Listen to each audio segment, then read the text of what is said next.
What's up, everybody? This is something that's kind of been on the back burner in my head for a couple years now. I know some of you guys remember going through the old maps, but they always had an area of the American West that they called Quivira. And it varies from map to map, but a lot of things vary from map to map. These maps are from the early 1600s, and one of the first things you might notice about it is they have California as an island. A long time ago, I overlaid this on one type of projection map, and it was a really good match. We use the Mercator projection map, which is what everybody's used to seeing. They think that this is actually what the world looks like. Google Earth even makes everything fit this projection. But this is actually gridded out to make North America and Europe look a lot larger than it is.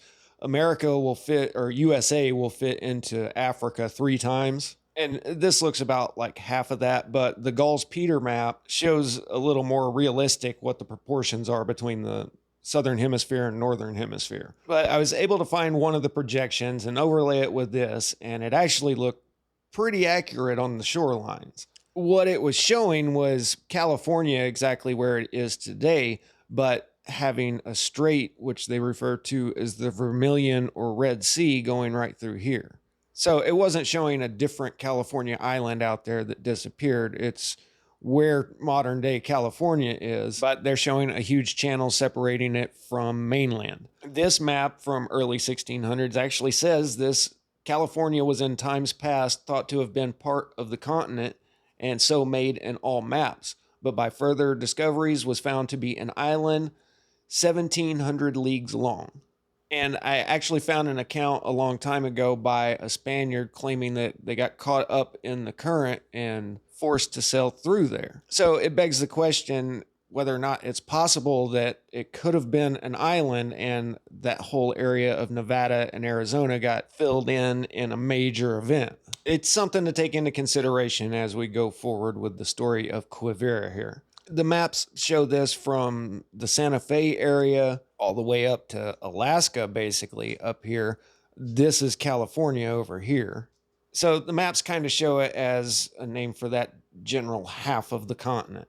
And when I looked it up a couple years ago, there wasn't hardly anything about it. But now I've got a Wichita State professor saying that this was an entire nation that rose up after the 1300s catastrophes, spoke Nahuatl as far east as Kansas, which is the Aztec language. And by talking to the locals over the last 40 years, was able to narrow down where one of their main cities was and said he found it. And it's a city of about 20,000 people.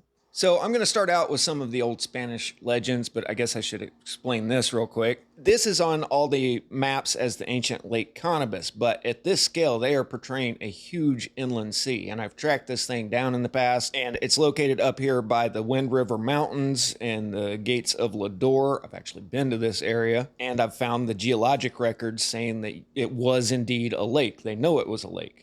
But that's about 300 miles across. And everything downhill from that looks like a land of absolute destruction. So I'm going to be showing you guys some of the pictures of around there and part of the route that Coronado took. But this is where you have Arches National Park, Canyonlands, and then further downstream you have the Grand Canyon. So I have long theorized now that that huge 300-mile inland sea collapsed and carved out that whole area. And when you're there, it looks like it has. It looks like biblical scale annihilation. And I've also wondered if this had anything to do with it. Now, what happened to the berm? You know, this would have plowed up the dirt and made a berm around it. But I'm not going to get deep into that. I just giving you a primer. That's what these photos are of. So here's some of the old Spanish legends.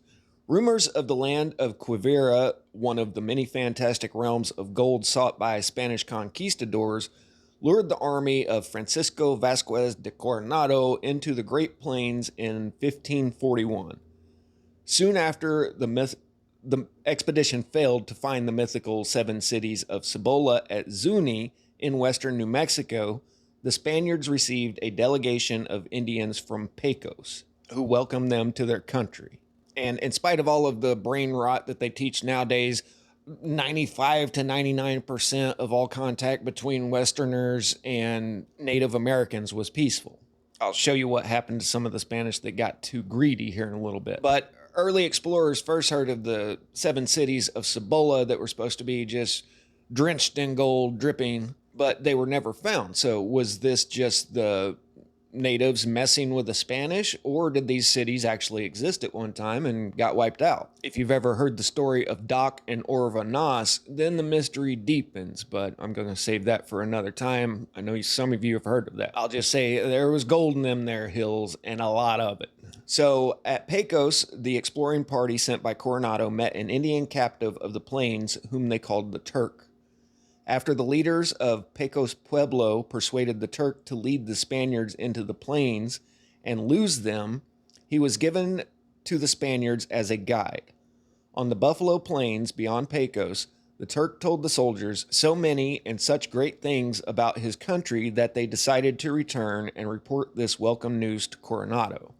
As understood by the Spaniards, in the further part of the Turk's country, there were large settlements and a river 2 leagues wide with fish as big as horses. So 2 leagues is about 7 miles, and there's not a river on earth that's 7 miles wide. So was he referring to the Red Sea here? Because what he describes next doesn't sound like regular river goers.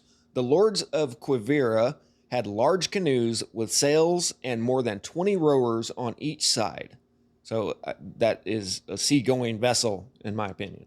Their chief lord, a white-haired and bearded man called Tattarat, which Native Americans don't have beards generally, worshipped a gold cross and an image of a woman, the ruler of heaven.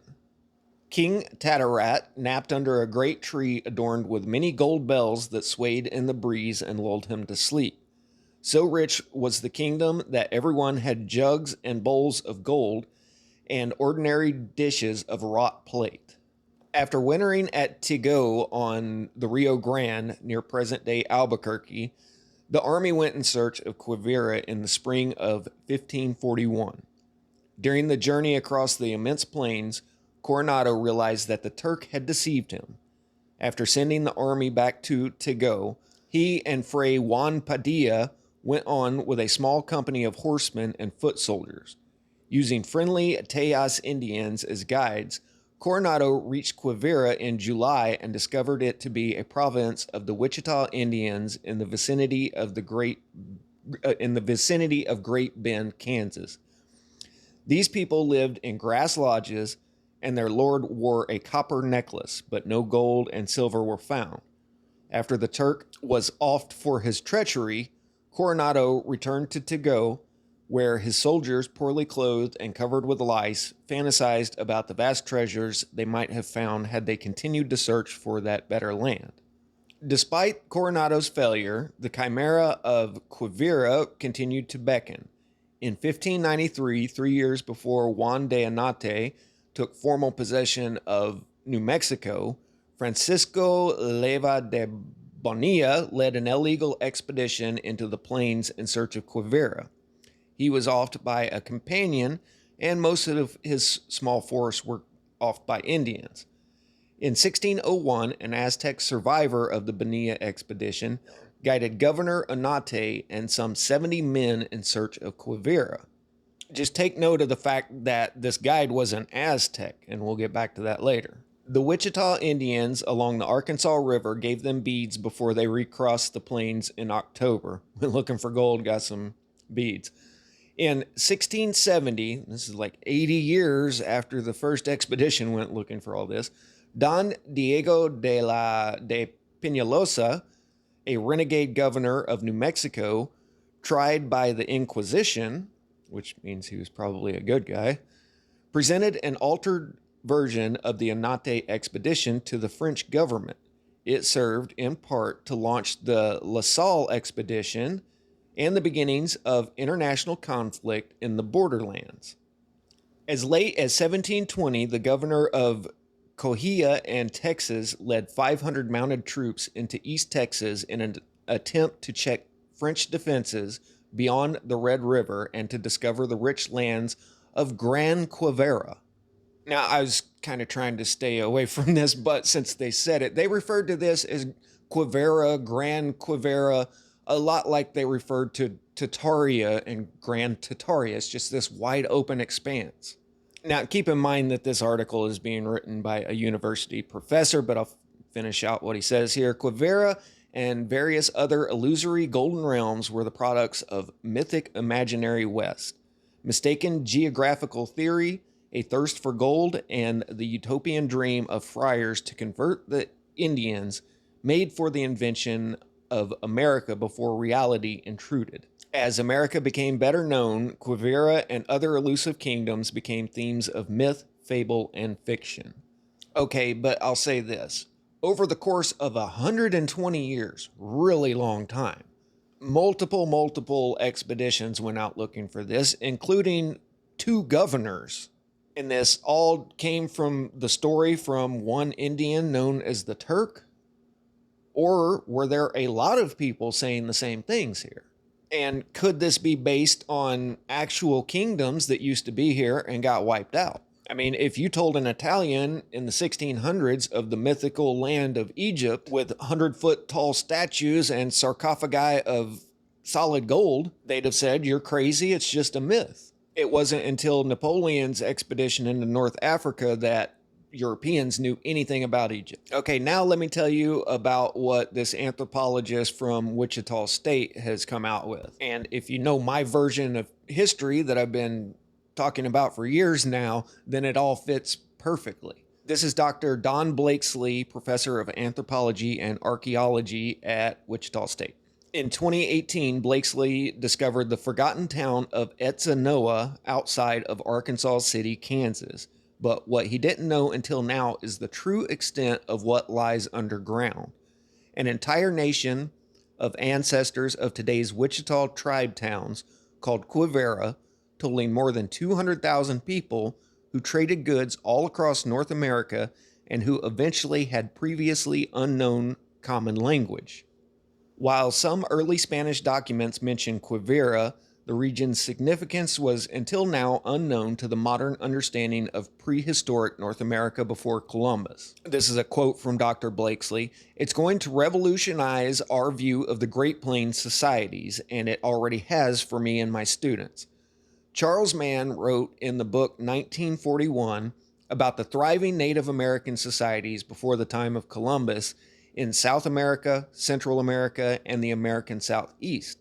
But when he talked about the Great Plains, he called them distant and sparsely populated and occupied by hunters and gatherers.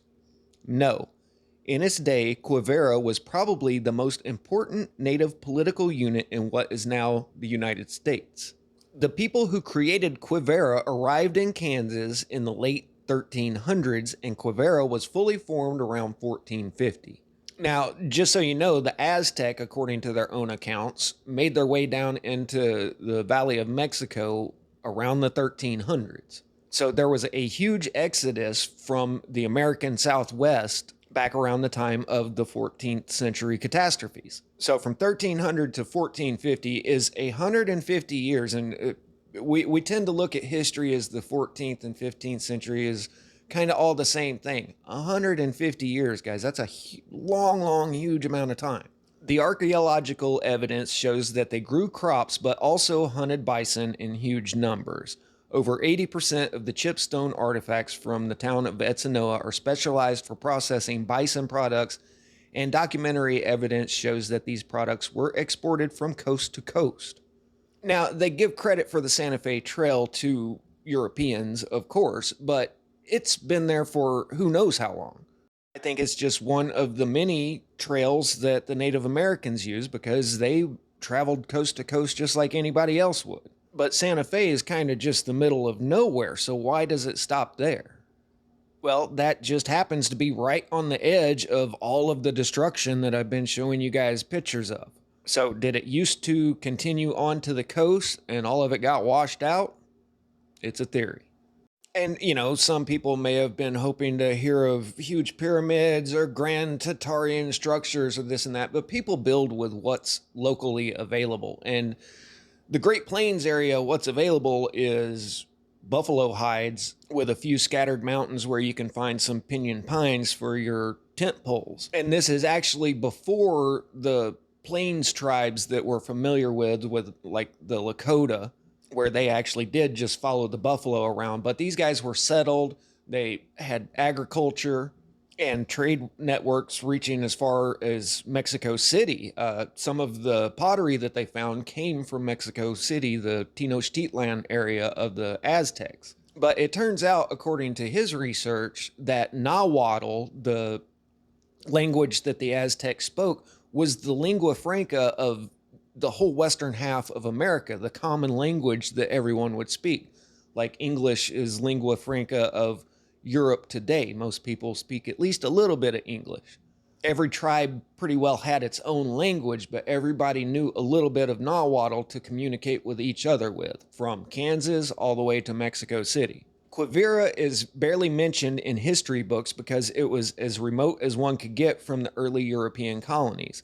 Only 3 Spanish expeditions visited it between 1541 and 1601, and only 2 of them left documentary records. By the first time the French visit in 1719, the nation was already in steep decline. Its collapse started around 1610 when the Spanish initiated a slave trade based on captives from the plains.